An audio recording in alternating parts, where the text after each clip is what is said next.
Hi, this is Dr. Archibald. This is View and Do 3.3 on OFRI and scene.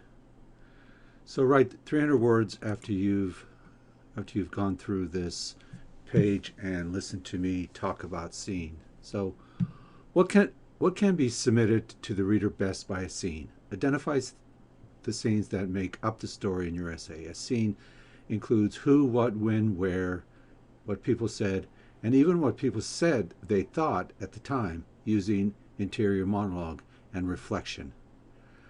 Try to write from scene to scene in your particular essay. That's where we see what you're doing, what's happening to you, and we hear what it means and how it means to you. So a scene occurs in a particular place.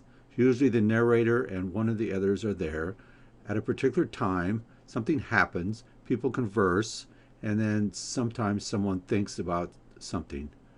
When these elements change significantly, it may be a new scene. What you want to do at the end of this scene probably is to insert a little bit of reflection or summary or something like that. But don't overdo it. Let the scene do the work for you. Okay? Note 2. As I've been saying from the beginning of this course, I want you to read these essays from a writer's point of view. A writer reads an essay like Ofri's Merced for techniques she can use to write her own essay. Since you are enrolled in a college writing class, all of you are writers and should assume the identity of a writer when approaching the course readings. When you read like a writer, pay attention to the effects the writer's language has on you. Language has particular effects on us. It can make us angry, it can make us wonder, it can make us laugh, etc.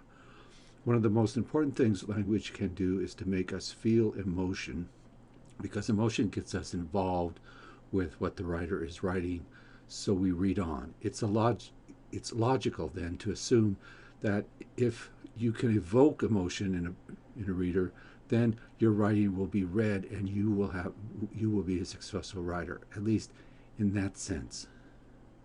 But there is a general mystery as to how emotion is evoked in a piece of writing. I am of the school that emotion is evoked when the writer uses concrete nouns, strong verbs, and few, if any, adjectives or adverbs, and by putting the readers securely in time and space, time and place, so that you can see the bodies in motion. Ofri deftly employs this technique in this sentence from her essay Merced.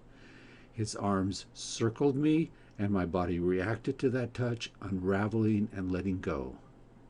The arms in this sentence belong to the priest who silently comforts the narrator when she appears in the hospital room with the patient's family and the deceased, Merced.